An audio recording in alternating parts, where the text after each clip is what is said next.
G'day everyone, here we have a 2015 Jeep Grand Cherokee Overland 3.6 litre.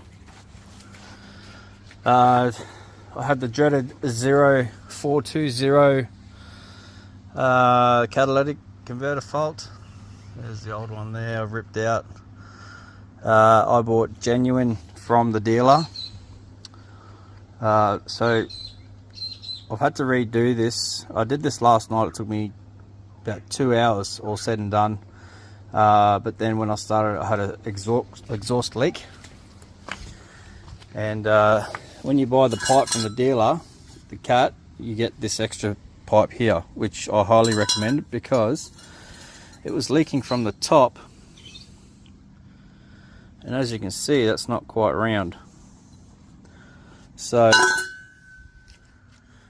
I'll just walk you through this one real quick. I'm not going to go all the way through it. So anyway, you take the top cover off. Yeah, undo the two hose clamps here, 8mm, 8mm socket or a flathead. Disconnect this sensor. You just pull this clip here and then just pull that off. There's a million videos on YouTube about that. And then you get your 3/8 drive ratchet. Goes in your belt tensioner down here, and that fits in there really nicely. Have that on undoing, and that just moves that. So you move that, undo the belt. And then after that, I found it easier. Disconnect the battery, 10mm on the battery. Again, more videos on YouTube about that. I watched another YouTube video on how to remove the alternator, as that was the quickest way. So you got a 13mm nut, 13mm nut here that goes onto a stud on the bottom of the alternator, and that connects to a wire, big thick cable, earth cable, and that goes in there. And then you got two more bolts with 13mm heads up the top here, and then that brings us to the manifold. So there's 4 bolts, they're 10mm heads, and they are not really tight because it's an aluminium head. You don't really need to have, there's no real reason for them to be seized up. As for the O2 sensors, I climbed right up on top here. So this is an Australian car, obviously, if you can't tell by my accent. There's the steering shaft. So I got real tricky and stuck my hand down the back here and disconnected it there. And I climbed underneath to disconnect the other side. So you had to go in feet first to reach up to pull the second O2 sensor off. And yeah, anyway, she's not too bad of a job. Well, full disclosure, I'm a fitter and turner by trade and a marine engineer, so swinging spanners is my livelihood.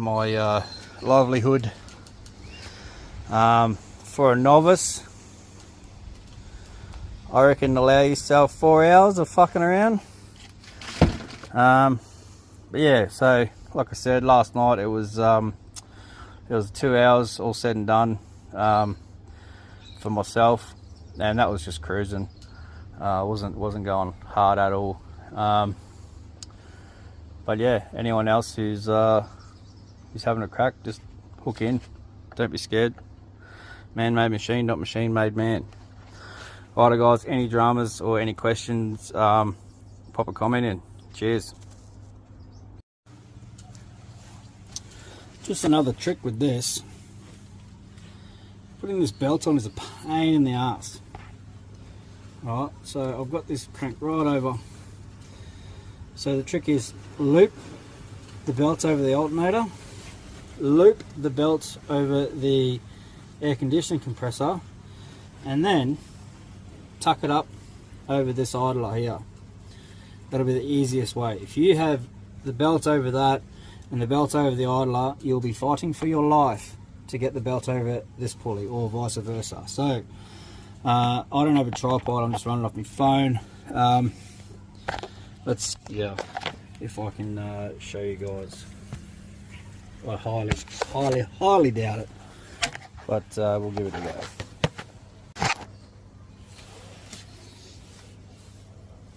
Like that. And then voila, release, and there you go. Easy as. Alright, now to test start it. Right, with the second O2 sensor, I find loosening everything off first, and then when it's all loose, lay down feet this way, so then you can reach right up there and just above the gearbox, which you can't see. Why is this not working? So there's the O2 sensor there. That's just, you can see that white clip sneaky up there. So here we are underneath. So like I said, I'll replace this little pipe here. That's a 15mm nut. It wasn't that bound up, thank Christ.